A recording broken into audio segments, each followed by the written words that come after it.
Thanks, Veronica. Today's lecture, I have consolidated the lecture notes and the template into a single lecture 4. So just download the lecture 4 template from the wiki if you want to follow along. And if you remember last day, we had started talking about entanglement, and we proved this the Schmidt decomposition property of bipartite entangled states, which was really just secretly the singular, or not even so secretly, it's the singular value decomposition applied to the matrix coefficients. And today we're going to say a little bit more about entanglement, pure state entanglement, bipartite. It's an ocean of things we could discuss, but I want to move on to error correction because I know that error correction is going to play a significant role in future courses. So that's what we'll do for the second half of the lecture. So I'll share my screen.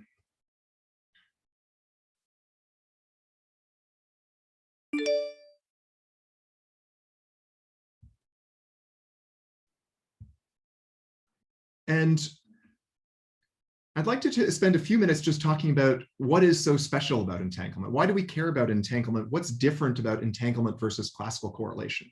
And I'll give you 3 examples of interesting things entanglement can do, just so that you have these in your pocket and you can think about them. Some of them do play a role in holography or high energy physics. And the first very simple one is something called superdense coding. And the situation is that we have our Alice and Bob. Remember, time runs from left to right, and the purple lines indicate some quantum information. And each one of these subsystems is going to be, let's call it A and B. They'll be qubits. And they're going to be sharing a maximally entangled state. I'll drop the normalization. So that's this state right here. Now, Alice, what she wants to do is she wants to send a message to Bob. And she's, we see here that she has the ability to send 1 qubit from Alice to Bob, but Alice wants to do something more than that. She wants to send a message which is classical, and it's one of 4 possibilities. So 0, 1, 2, or 3. So I'm drawing this thought bubble here. So she has a message in her head, J, and she wants to communicate J to Bob. We proved this Holovo bound last day that proved that a single qubit can't send more than 1 classical bit's worth of information. And so it looks like she would be sunk. But there's something that can be done here that we could notice that if we define state, say psi sub j, which is the Pauli operator sigma j, acting on 1/2 of this maximally entangled state. And I'm just calling sigma 0 will just be the identity matrix. Then you can verify for yourselves that you get 4 orthonormal states this way. And so what Alice could do is she could just apply the Pauli operator indexed by her message, sigma j, on her half of that maximally entangled state. And when Bob receives just the 1 qubit, he can then measure not just the qubit that was sent, but the qubit and his half of the entanglement. And we'll call this the psi j measurement. And out will come j without any errors whatsoever. And so entanglement can actually enhance your ability to communicate. And this is something that classical correlation simply cannot do. That if an Alice wants to send a message to a Bob, having classical correlation between Alice and Bob in no way lets Alice send information at a higher rate to Bob. But entanglement can double the rate and in some circumstances do more. And so entanglement is helpful for communication in a way that classical correlation is not. So that's one thing that's special about entanglement. There's another way that entanglement is helpful for communication that's kind of dual to what you just saw with superdense coding. And the setup here is, again, we have our Alice and Bob, and their laboratories are separated by this dotted line. And what Alice wants to do is she now wants to send Bob not classical data, but the state of her quantum system. And it's a quantum system that's in her lab, so I'll just call it S. And I've written phi, but I didn't put phi in Alice's head. Let's just say that Alice doesn't even know what phi is, right? There's just a system, and she wants the state of that system to end up in Bob's lab. So at the end of the day, Bob wants to end up with a quantum state phi. And again, let's think that these are all qubits and they share one of these maximally entangled states. And what they're going to be allowed to do, of course, some communication is going to be required. And if Alice were allowed to send Bob a qubit, this would be trivial and easy. But we're not going to allow that. All we're going to allow is for Alice to send a classical message from to Bob. And so, basically Alice is allowed to get on the phone and tell Bob something classical. And of course, you wouldn't think that classical data would be sufficient to send quantum information because that quantum state has these complex coefficients that that vary continuously. And if J is a classical message, you're not going to be able to, even if J was very large, you're not going to be able to send an infinite amount of information and get those coefficients across. Moreover, if Alice tried to measure the quantum state to figure out what to send, measurements in quantum mechanics generally cause disturbance. And so you would think, okay, well, measuring the state to learn what it is and then communicating it is not going to allow Alice to send a precise copy of phi. But what she can do is she can do a measurement, which is actually the same measurement that was used for superdense coding. Right, so these psi j states, which I'll just copy them over so you can see them. So she measures in that orthonormal basis for the SA system. And if she does that, she communicates the J to Bob, and then J, upon receiving the classical, or Bob, upon receiving the classical message J, he just applies sigma J. And the quantum state phi comes out precisely. So again, we see that entanglement is enhancing the ability to communicate in a non-trivial way. And what entanglement is actually doing here is entanglement is allowing you to upgrade a classical communication channel, the ability to just send messages that we're used to, bits, into a quantum communication channel, one that can send the state of a quantum system reliably. And this looks a little bit like magic. Why is it called teleportation? Well, the quantum state phi was in one place, it kind of disappears and reappears somewhere else. And in between, it exists, it seems to exist in some state which is not commensurate with what it actually was in the first place. So like your Star Trek teleportation. If you want to see why it works, in the actual lecture notes, I do a kind of detailed and perhaps overly complicated calculation, but there's a simple way to see it. So this measurement onto in the psi j basis, if you get outcome j, it projects the quantum system onto the state psi j. And what is the state psi j? Well, it's sigma j acting on a maximally entangled state. And so here I've drawn the the quantum state in the other direction. So what I mean is actually the projection. With all of these circuits, we should act, instead of making them go from right to left to right, we should make them go from right to left, and then the Brockett notation would make more sense. But this object here is supposed to be denote projection onto the quantum state phi. The maximally entangled state has a property that you can just verify for yourself, which is that if you have some matrix and you act on one half of that maximally entangled state, it's the same as acting with the transpose on the other half.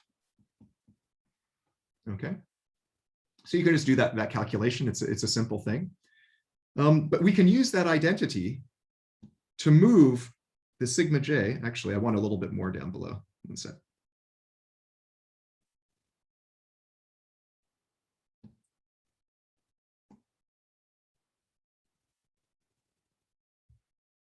We can move the sigma j from the S system to the A system at the cost of making it be transposed, right? So we can use our identity to put sigma j there instead. But then we have a maximally entangled state again.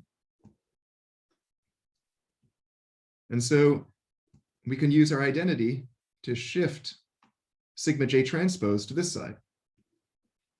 And of course, you know that the square of a Pauli operator is the identity. And so this whole situation amounts to doing nothing at all. And the quantum state phi comes out the end. And so that's quantum teleportation. So again, entanglement is enhancing communication in a very interesting, non-trivial way. In this case, turning a classical channel into a quantum channel. Are there questions about that?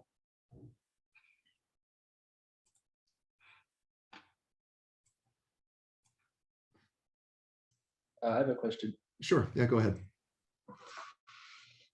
So can I think of this as being like some way to encrypt a message? Yes, you can. So the classical message that you're transmitting is completely independent of the quantum state in the S system. If it were not, then the measurement would actually cause a disturbance to the state. Like for this whole thing to work, it's crucial that when you perform the measurement statistics are independent of the state. So there are 4 possible values of J and they're equiprobable. And so, yeah, this is a method of actually securely sending. Not only do you transmit, but you transmit securely, provided that Alice and Bob have verified that they have this entanglement. So yeah. And I should mention again, just for context, that there was a very interesting paper a few years ago about extracting information from black holes in ADS-CFT by coupling the two sides of the two sides of a two-sided black hole. And the mechanism that is at work there is actually very similar to this mechanism of teleportation. And so you can look up the papers by Jafferis and then Douglas Stanford, who's teaching this course, and others. Me, a quick question. So another question? The classical message sent from Alice to Bob is basically information about which Pauli matrix was used to measure to act on her own state. Yeah, so it's a measurement. The measurement is defined by there being 4 orthonormal states, and this is a pair of qubits, so it's a 4-dimensional quantum system. So it's just it's just the simplest, most vanilla kind of measurement that you first learn about. It's a basis measurement, and you just send but the elements of the basis are in 1-to-1 correspondence with these Pauli operators.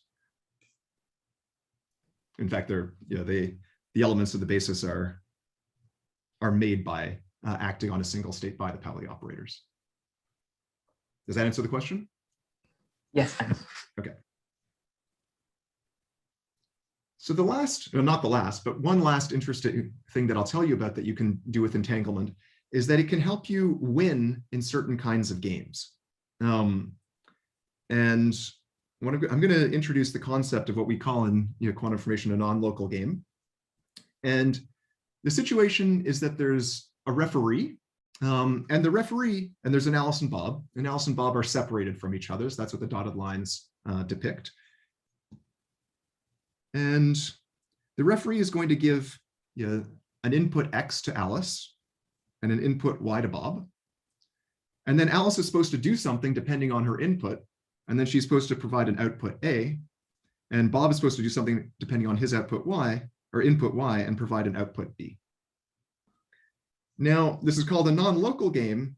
There are different ways of formulating this, but for the purposes of this class, we imagine that Alice and Bob are actually space-like separated for the entire exchange. So it's impossible for Alice and Bob to actually send a message to each other, without violating relativistic causality. And so instead of thinking of a single referee, you should probably think of like a guild of referees who decide ahead of time on what the questions are going to be. And one of them is close to Alice, one of them is close to Bob, and they hand them the questions at the appropriate time, and they collect the answers. And now, for this to be interesting, we have to define what it means to win. And there's just going to be some function, and it maps the possible X's and Y's and A's and B's, the inputs and the outputs. Just for each collection or each setting of the inputs and outputs, the function just tells you whether Alice and Bob have won or lost. And so they're acting cooperatively here. They're not competing against each other, they're competing, if you will, against the referee, right? They're just trying to see if they can achieve A's and B's, or if they can output A's and B's that actually make them win. So an example would be somehow achieving superluminal communication, right? We've said that they're space-like separated, so there's no way for them to communicate, without violating relativity. But the superluminal communication game would be that they win if, let's see, I'll say if A equals Y and B equals X, right? So X is given to Alice, but somehow Bob manages to output X. And Y is given to Bob, but somehow Alice manages to output Y. Like that. And so this would be the winning condition. And well, pretty clearly, the only way they're ever going to be able to win in this game is if if maybe physics is different than, radically different than we think it is, and there is some mechanism for them to be able to superluminally communicate. Okay. Now I'm going to define another game, which is going to look really weird. But there's a reason for it. And so they're going to win if a certain condition holds, which is that X times Y is equal to A plus B mod 2. And I should say X, Y, A, and B are all bits. So they just take the values 0 and 1. So this looks like a really strange condition. It might be a little bit more intuitive if I express it this way. So A should be equal to B unless X equals Y equals 1. Right? So for most settings of the inputs, Alice and Bob are just always supposed to produce the same output. But if they happen to be given the same inputs, then they're supposed to produce different outputs. Now, if you think about how Alice and Bob would play this game, let's just imagine that the inputs are randomly, uniformly distributed. So each possible pair of X and Y occurs with probability 1/4. Alice and Bob could just always output 0, say, right? And then 3/4 of the time, they're doing the right thing because their outputs are the same. Except that on occasion, Alice and Bob, 1/4 of the time, are both given 1s as their input, and then they're wrong because they were supposed to produce different outputs.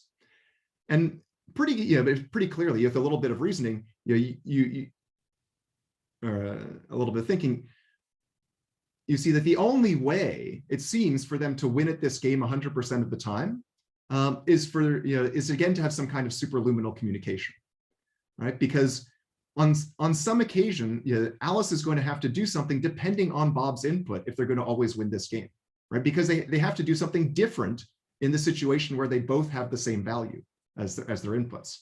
And so that they're only going to know if they both have the same value if there's some superluminal communication. On the other hand, so it seems like to win this game 100% of the time, you need superluminal communication. Being able to win it doesn't mean that the capability to play the game would be useful for superluminal communication.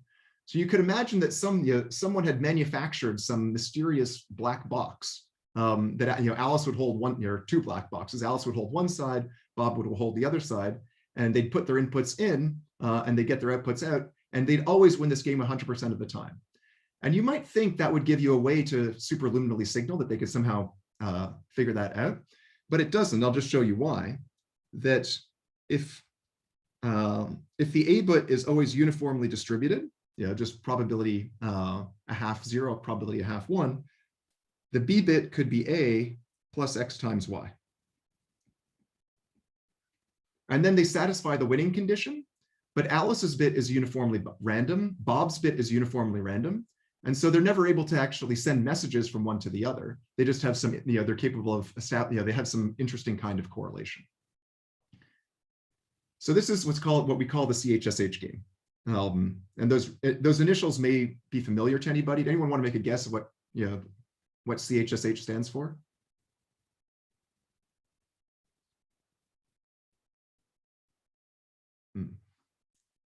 stands for Clauser, Horn, Shimoni, and Holt. And the reason is, yeah, they didn't define this game, they defined a Bell inequality. So this is another way of talking about Bell inequalities. So we can say the value of a game is the maximum winning probability.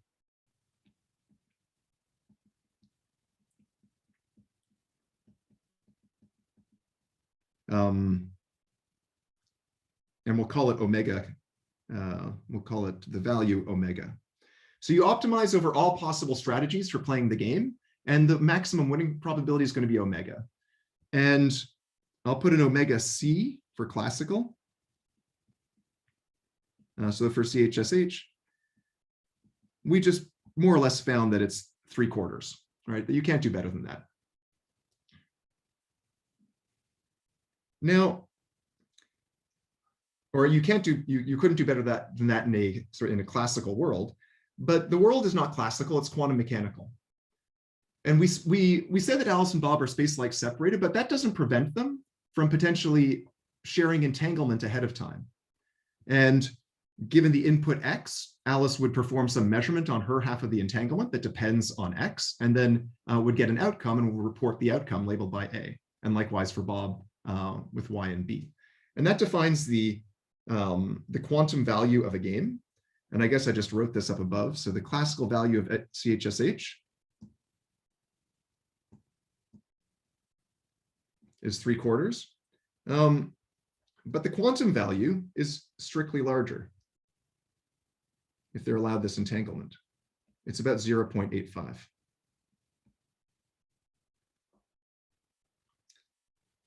And what this, the fact that there's this strict, this gap between the quantum value of the game,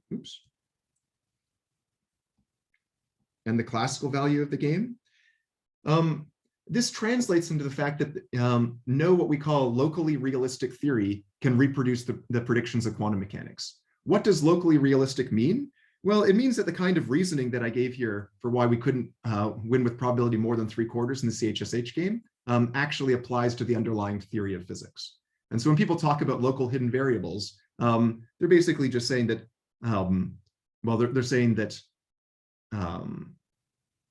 signals can't propagate, or influences can't propagate faster than the speed of light, and systems have well-defined states before you've measured them, which is the implicit assumption that went into deriving this 0.75.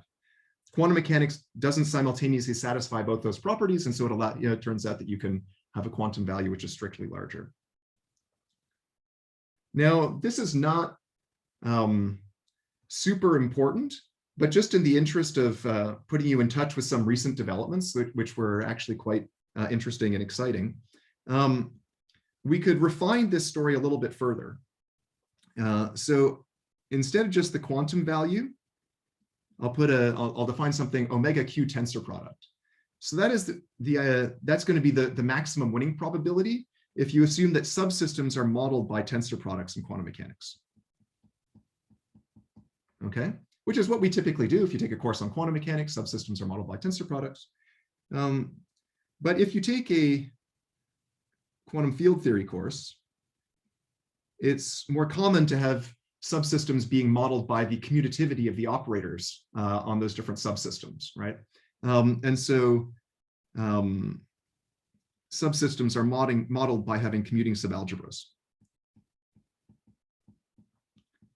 In the finite dimensional setting, these are the same thing. One implies the other, or one is equivalent to the other. But in infinite dimensions, they're not quite the same thing. And it was recently proved that there's a strict separation between these two values for a game. And so in particular, really, there exists some game,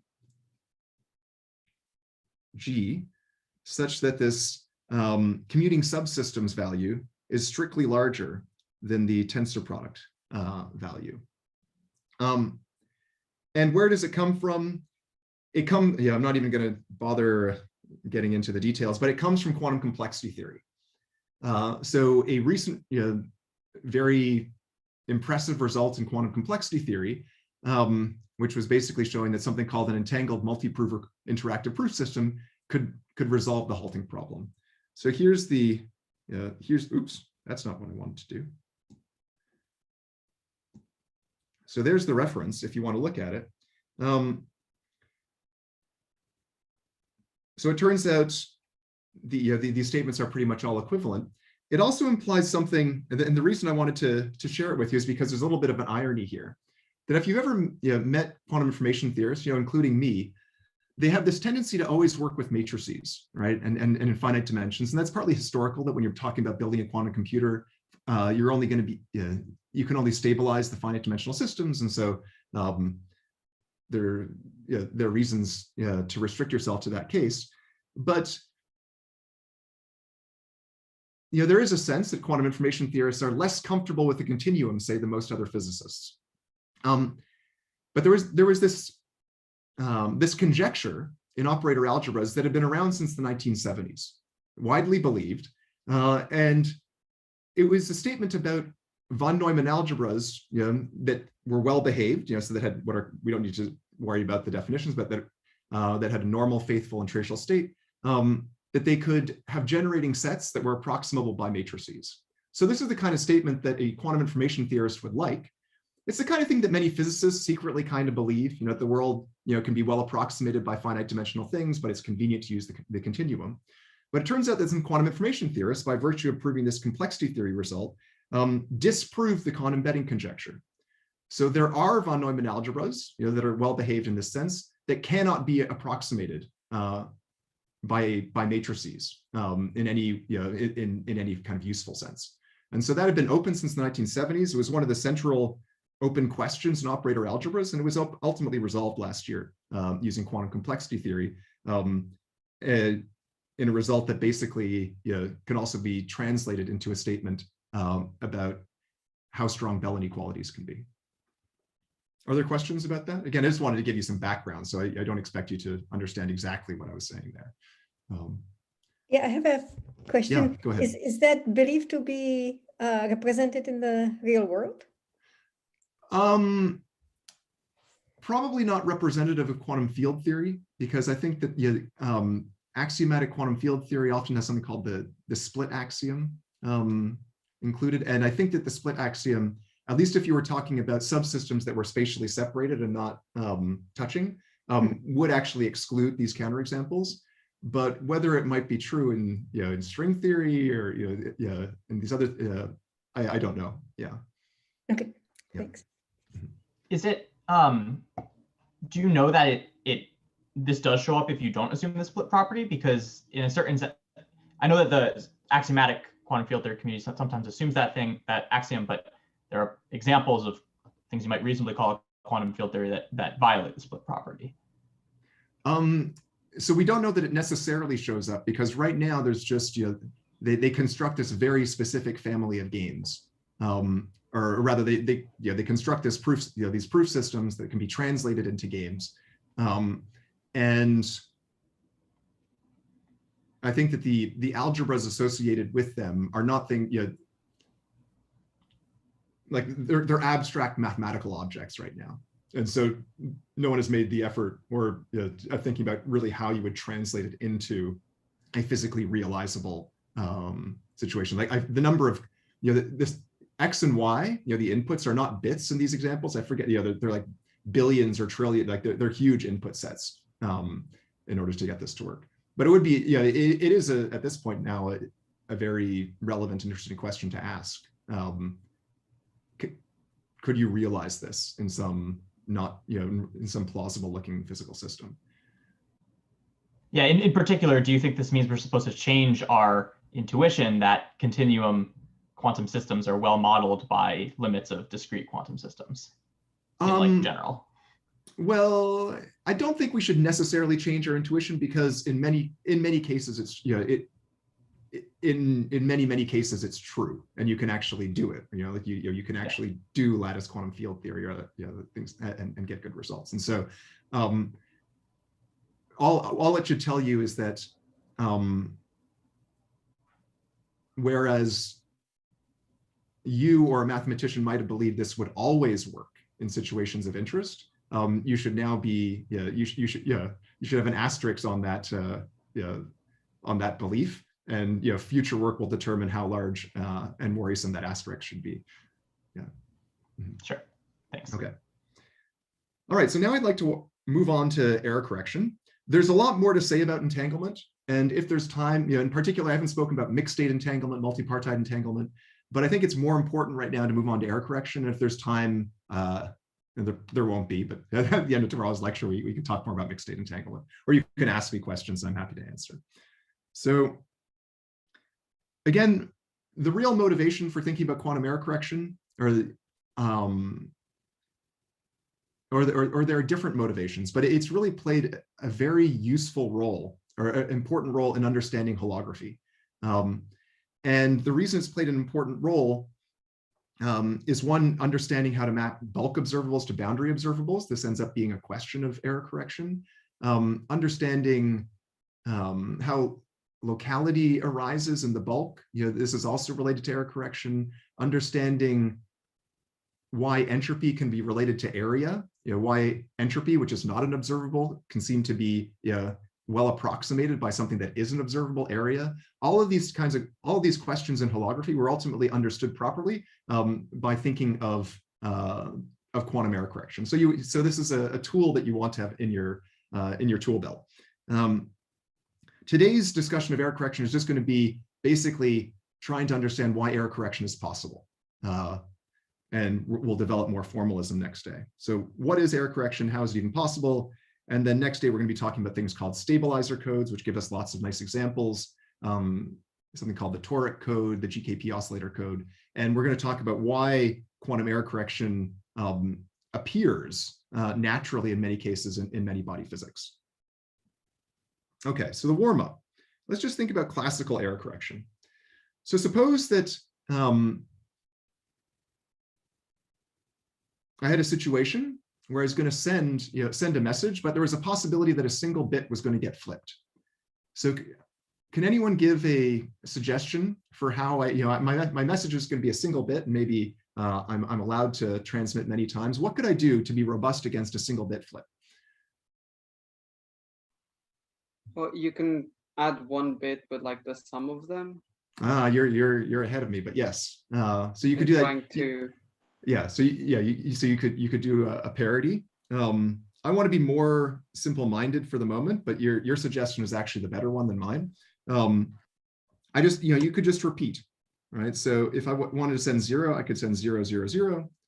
If I wanted to send 1, I could send 1, 1, 1, right? And of course, then you decode by majority vote. But the suggestion was a great one, and it's going to play a major role later. And just to introduce notation, I'm going to call 0, 0, 0 my logical 0, and I'll call 1, 1, 1 my logical 1. Right? So it's just the encoded 0 or the encoded 1. And so the fact that you can do error correction classically is no mystery at all, right? Like you can, like I asked you the question, how would you do it? And you immediately gave me an answer which was better than my suggestion. But just repeating the messages, it gives you some robustness classically. Does anyone see an obstacle to using the same strategy quantum mechanically? No cloning theorem? Yeah, exactly. So the no cloning theorem tells you that you can't copy quantum mechanically. So the same thing, it can't work in the same obvious way. Another obstacle is that the errors are not discrete, right? There's an infinite, there's a continuum of things that can go wrong with your quantum system. It can be rotated by 1/1,000,000th of a degree. It could be erased, whatever. It could be rotated, the angle at which it's rotated. It could be coupled to some environmental system. So the errors, and the state for that matter, are continuous. Anyone else see any obstacles in quantum mechanics potentially to getting error correction to work?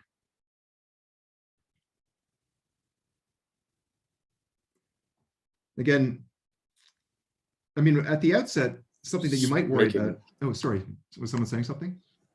making a measurement destroys information about the prior state. Yeah, exactly. So measurement causes disturbance.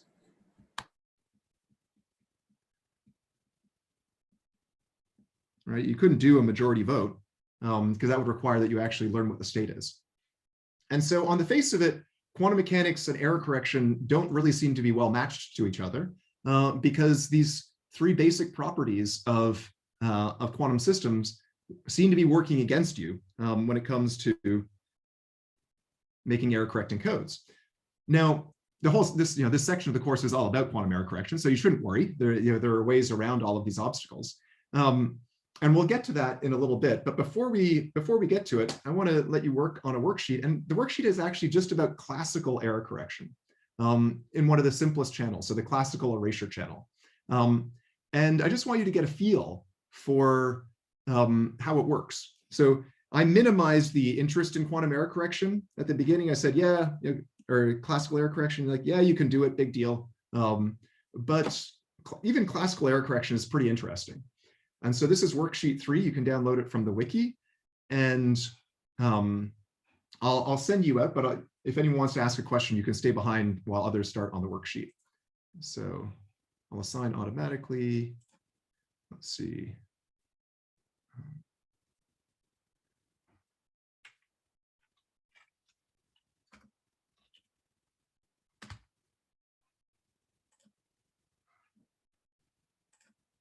Okay. And I'll try to circulate a little bit, and I'll give you 15 minutes to work on that, and then we'll come back.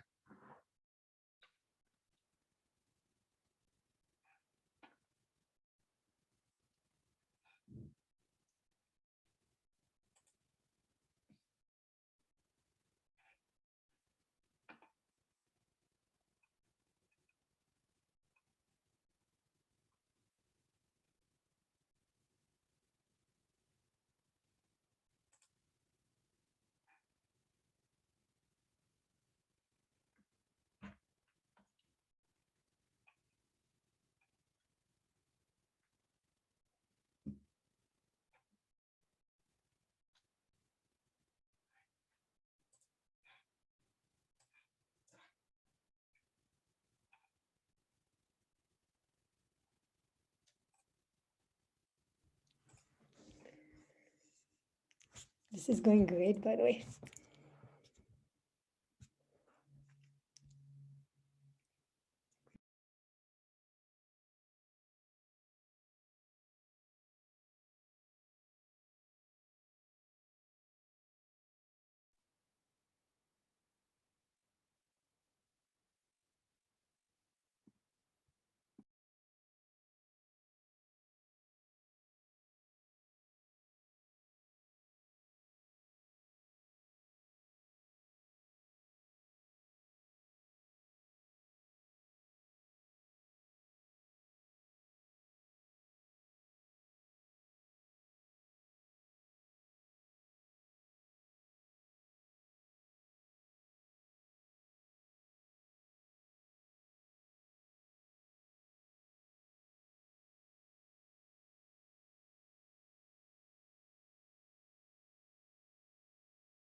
Hello.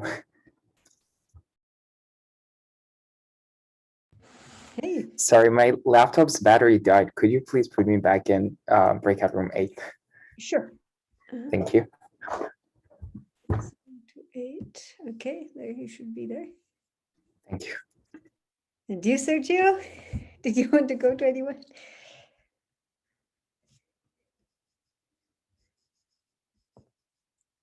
You'll stay here with us. I decided to stay here this time. Sounds good.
Oh, thanks.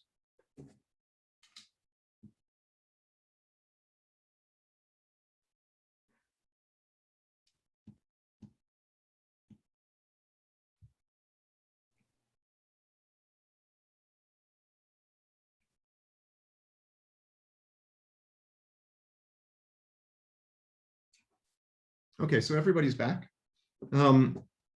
So this is a situation, one of the simplest models of noise you could encounter is just this eraser channel. The bit gets erased with probability P, and when it's erased, you know that it's been erased.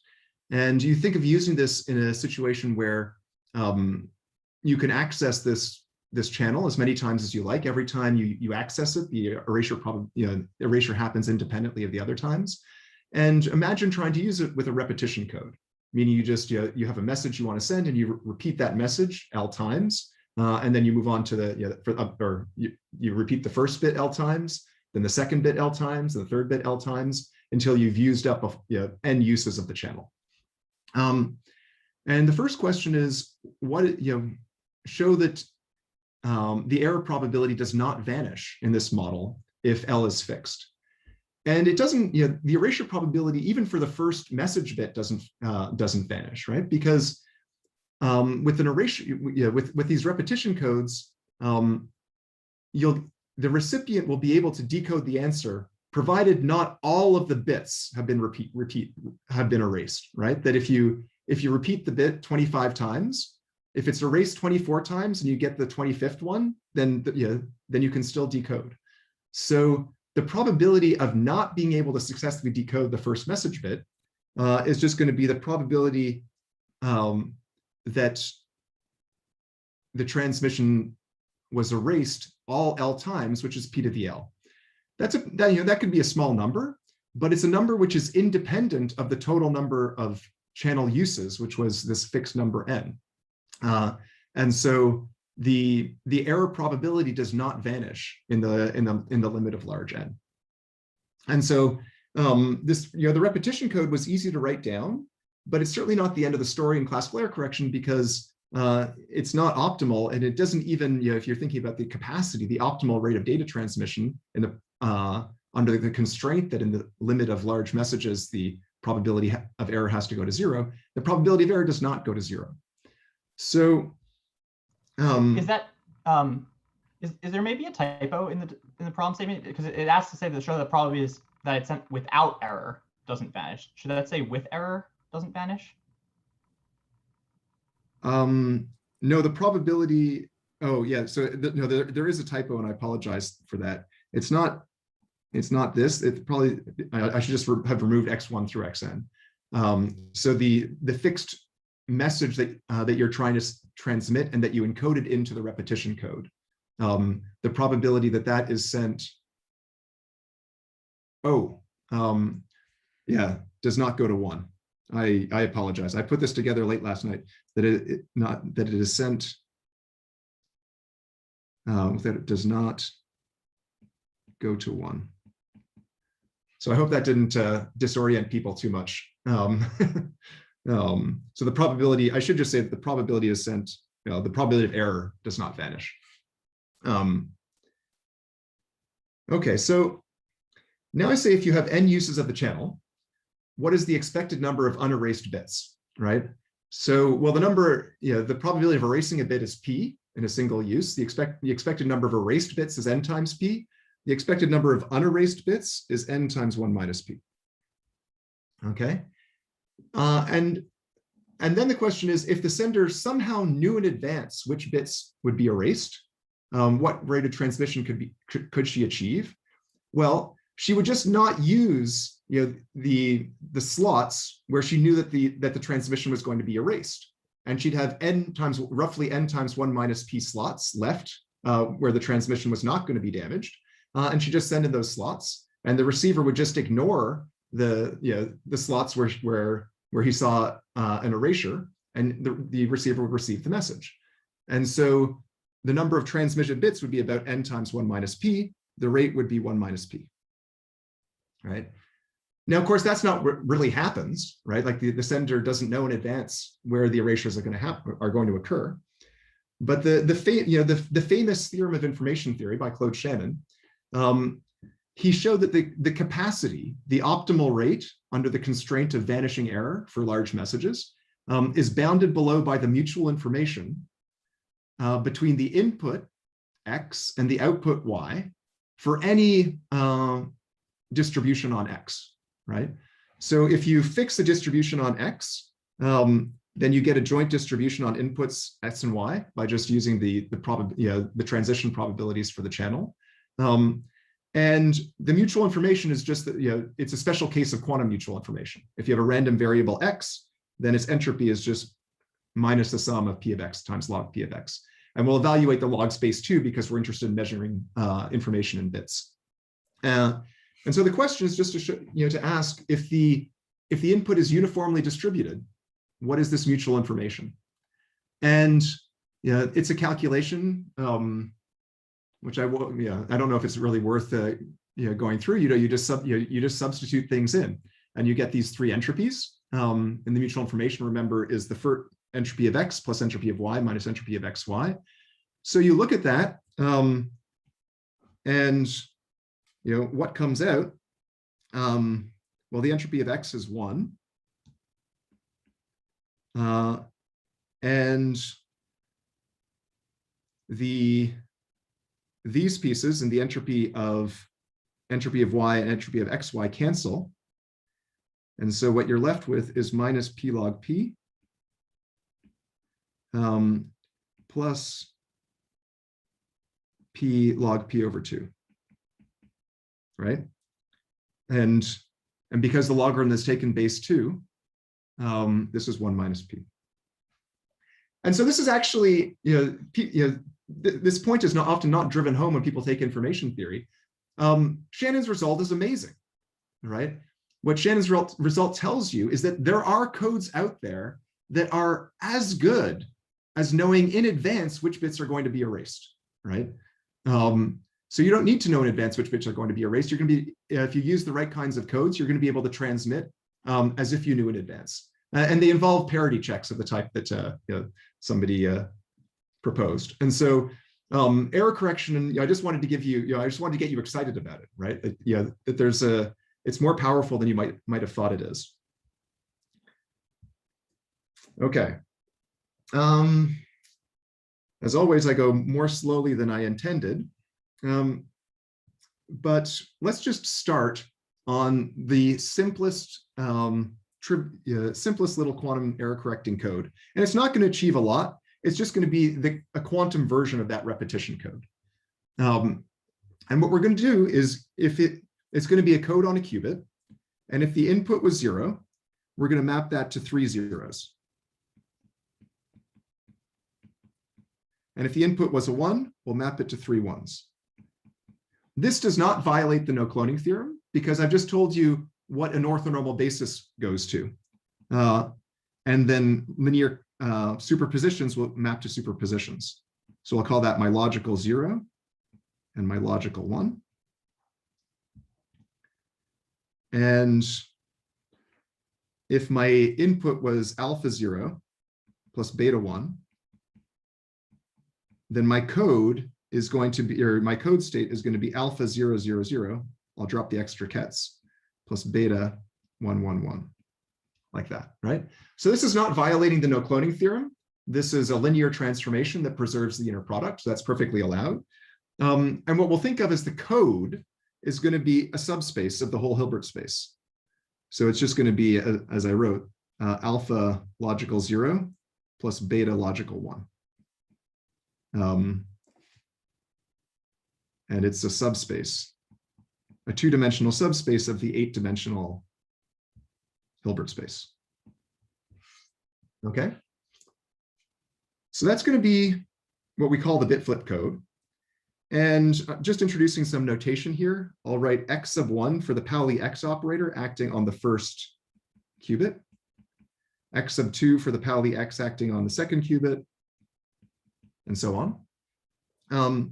And so then, for example, x3 acting on, and I'll call this the logical quantum phi up above. So phi3 acting on phi logical will be what happens if I flip the third bit, 0, 0, 1 plus beta 1, 1, 0. Right, so this is a kind of error that could occur in this code. And now let's just restrict ourselves. We're not going to be ambitious yet. We're going to, we're going to have to wait until tomorrow to be more ambitious. So let's just suppose that one of x1, x2, or x3 acts on a logical qubit. And the question is just, is that correctable? And we've already, we've just seen here that the no cloning theorem is not necessarily an obstacle, as long as we, because we can copy in a fixed basis. So now we're going to ask, is the fact that the quantum state is not discrete, right? That it's actually any number of an infinite number of, or it's an entire subspace of states. Is that a problem? So let's just ask, can we correct these bit flips? And well, we're going to have to measure something to figure out whether, how to correct. And if I look at the state which was caused, or rather the state which resulted from this, this error operator x3, this bit flip operator, it's an interesting state. It's in it's in a subspace which is the span of 0, 0, 1 and 1, 1, 0, right? And the original code was the span of 0, 0, 0 and 1, 1, 1. And so I can start writing down some projectors. Oops. So I'll call the first one pi 0, 0, 0. And this is just the projection onto the code subspace. And when we perform our measurement, we see that means that none of the bits were flipped. And so we should do nothing. On the other hand, if say I define pi 1, 0, 0 as the projector onto the subspace corresponding to flipping the first bit, what action should I take if I get that outcome? I'll just ask you.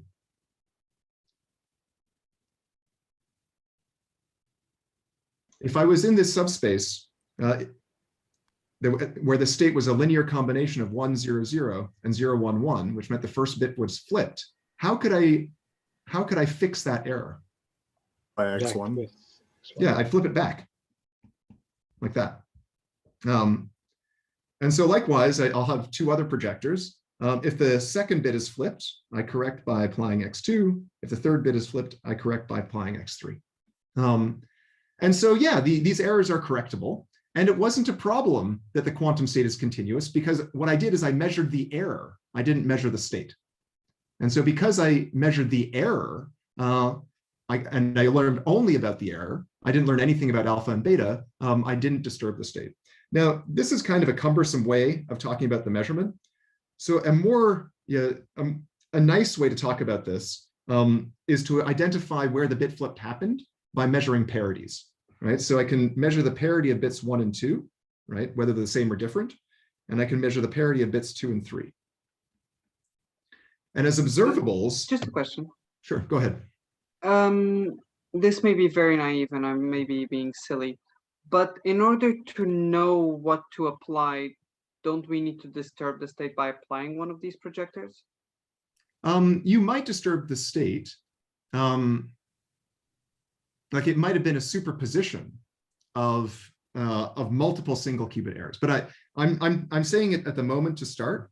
Let's just hypothesize that what happened was one of these three things. And that means that I'm always in one of these four subspaces. Either nothing happened or so I'm later tomorrow we'll think about the more general case of arbitrary errors. But right now I'm just being very unambitious, and I'm only trying to correct against a single bit flip. And it's isolated in a single position. So the way that I measure the parity of bits 1 and 2 in this 0-1 basis. Patrick, can I just let you know? Sorry, we didn't give you a warning, but it is 3:15. So yeah, I'm just going to finish this page and then I'm done. Okay, so the parity of the first two bits is the observable Z1 times Z2, right? Z1 is eigenvalues +1 and -1. +1 corresponding to 0, -1 corresponding to 1. So this will be -1 if the parity is odd, and +1 if the parity is even, and likewise Z2, Z3. And so when the bits 1 and 2 are the same, when I measure Z1, Z2, I'm going to get a 1. When the first two bits are different from each other, when I measure Z1, Z2, I'll get a -1. So I'll get a -1 here, and I'll get a +1 here. And likewise for Z2, Z3, +1. Now the second two bits are the same, so I still get +1. And now the second two bits are different, so I get -1 and -1. And so those 4 projectors correspond to the 4 different pairs of things that can happen here. And since these are commuting observables, measuring these 2 observables, they're compatible, and measuring them is equivalent to performing the other measurement. And so that's the story of what I'll call the bit flip code. We can correct for all of the states in this subspace, provided we have this very limited error model. And next day, we'll see how we can bootstrap from this very simple error correcting code into correcting arbitrary errors on a single qubit where anything could happen. And I should stop there. And so I'll open the floor to questions now. Thank you. So questions?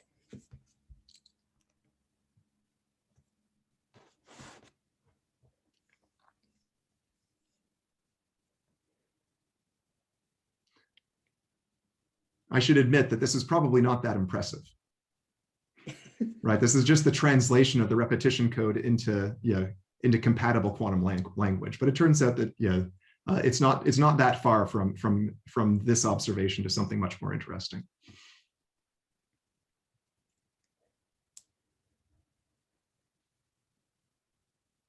Okay. And you can ask about anything from today's lecture, of course, or anything at all about quantum information.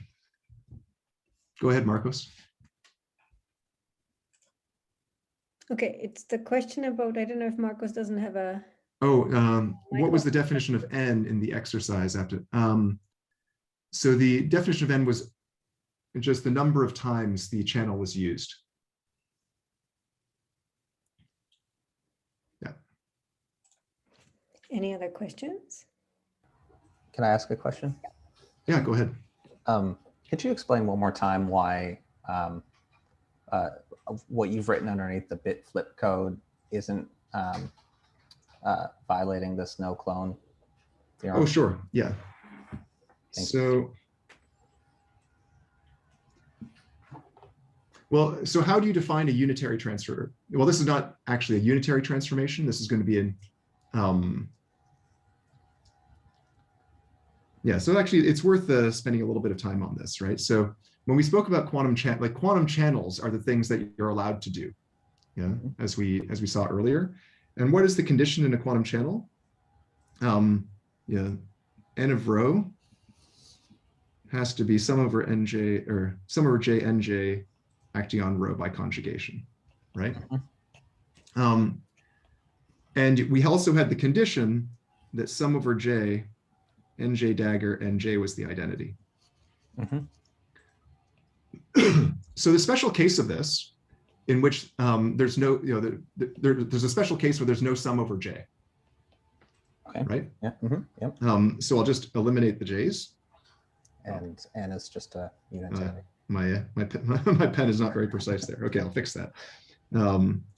So it's n acting on rho by conjugation. And n dagger n is the identity. So this looks like the condition of unitarity, right? But remember that n doesn't have to be a square matrix, right? And so as long as what this is saying is just you have to preserve the inner product. Okay. And so what I have here is a transformation that actually expands, it goes from a 2-dimensional Hilbert space to a 3-dimensional Hilbert space. Okay, so you're but it preserves the inner product. Okay, so right? Because I just take it. Like I define how it acts on a basis. And then that, and then I extend by linearity to all other vectors. Okay. So this line here is just saying I extend by linearity, because I just and so if I have a transformation and it preserves the inner product on the basis vectors, then it preserves the inner product on all vectors. Right. Right. If it takes orthonormal to orthonormal, then I'm done. And so this is perfectly fine, perfectly allowable.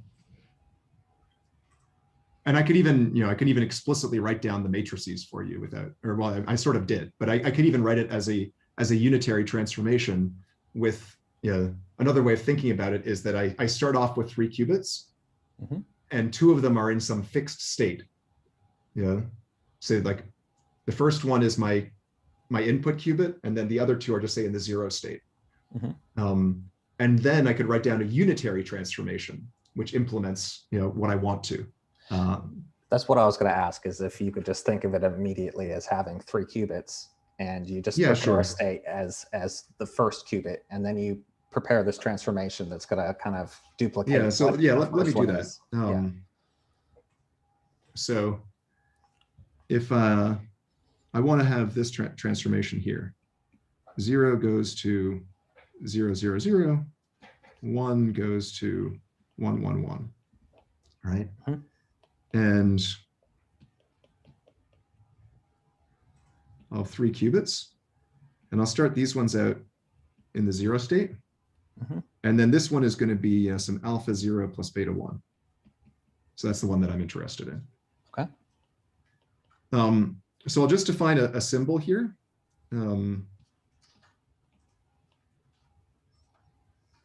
We call this the controlled NOT gate. And what this does is if there's X and Y,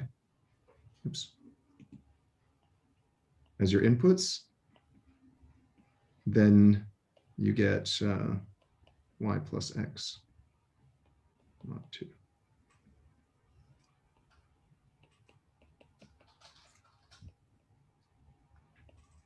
Right, so you,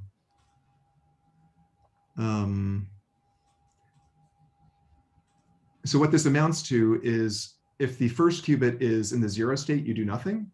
And if the first qubit is in the 1 state, then you flip the other qubit. Okay, right? yep. And this is unitary, you can just double check. And so here's what you would do.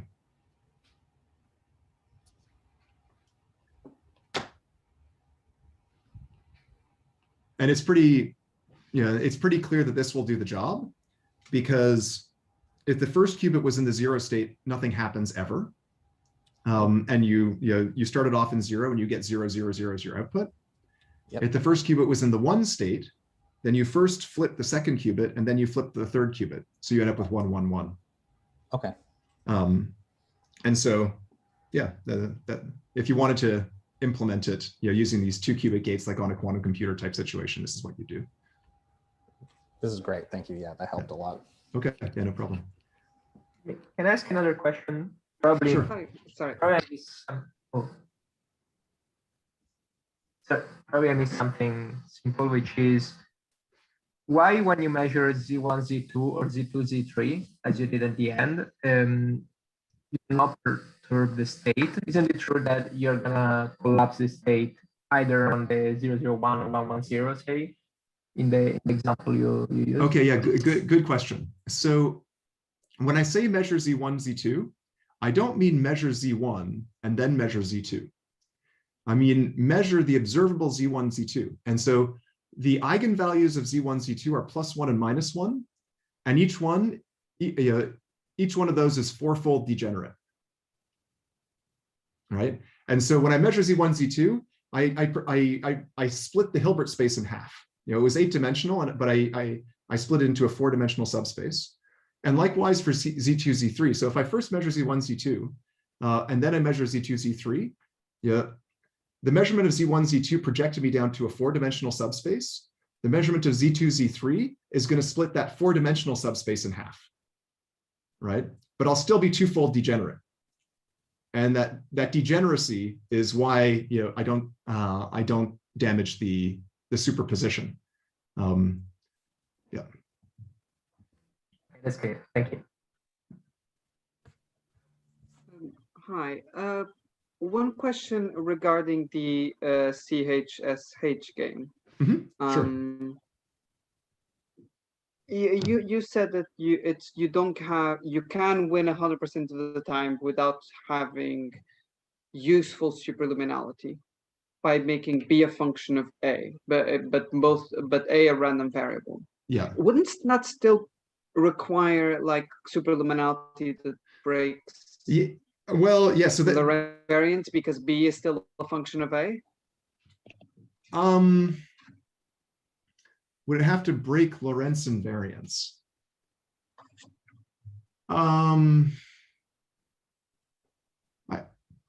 I'd have to think about that. Or like break causality. That's what that's what I mean. Like, so yeah. Isn't this useful superluminality if B is a function?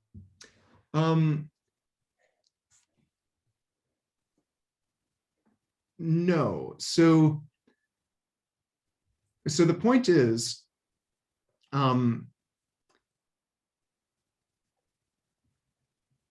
imagine that Alice wanted to send a message to Bob, right? Mm-hmm. Or imagine that, so let's see, B is equal, yeah, so let's ask the question, does Bob receive any information about X, in his laboratory, right? And you could ask, for example, the random variable, the joint random variable, XB, right? What is its distribution? It's uniform on all four possibilities.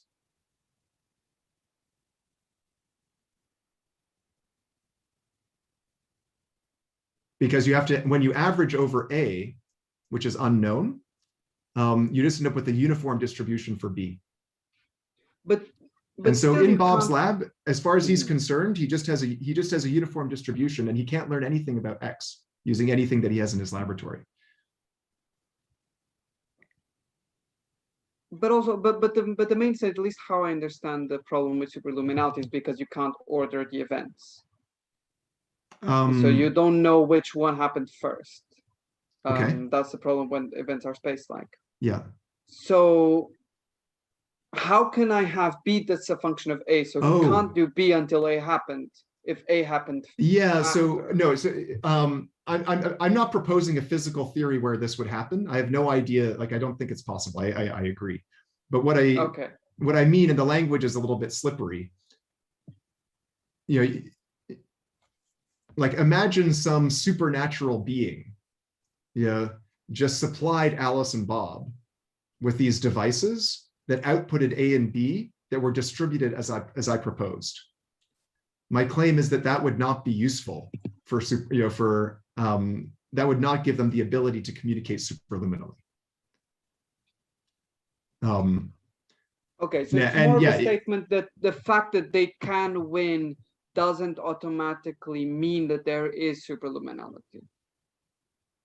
Correct. Yeah. Or would you agree? Not that this example works well. Okay. Yeah. I mean, would another way to phrase it be, if the A and B are determined superluminally according to the specification of the game, you still couldn't make any use of it? Yeah, maybe that's actually better, Veronica. Yeah, because then you don't have to play this counterfactual. It's less confusing. Yeah. So if you had some theory in which there was, there were superluminal influences, but what you achieved was just what I wrote down here, that would still not allow you to send superluminal messages from Alice to Bob. They would just be able to establish some interesting correlations. Yeah.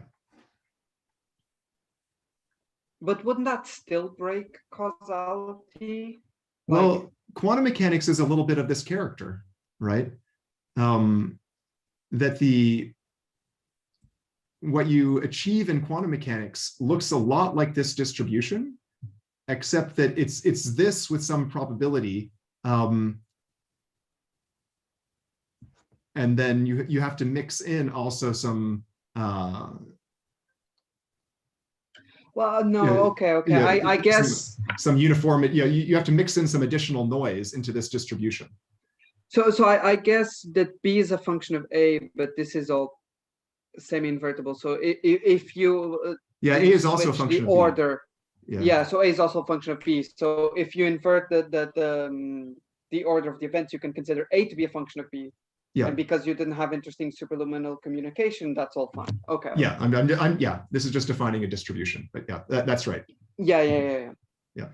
Thank you. That helps. Oh, I see. Okay, now I see the nature of the equation. Yeah, so this looks like there's a preferred order here, but there's not. Yeah. Mhm.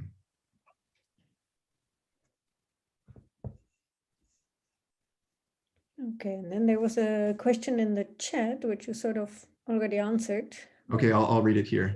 So I believe it's, there's a, can you explain again why the measurement of observables does not disturb the state we want to correct? Okay, so that question was actually asked in terms, and I answered in terms of degeneracy.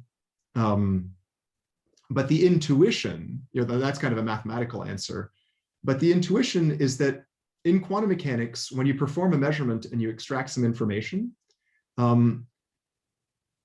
you will damage, there will be an effect. There'll be back action on the quantum system, but there'll be back action in terms of whatever you learned, right? And so there will be some collapse of the state into the different possibility, into branches of the wave function that are consistent with what you learned. And in this example, what we learned was just which bit flip operator acted. Nothing, X1, X2, or X3. And so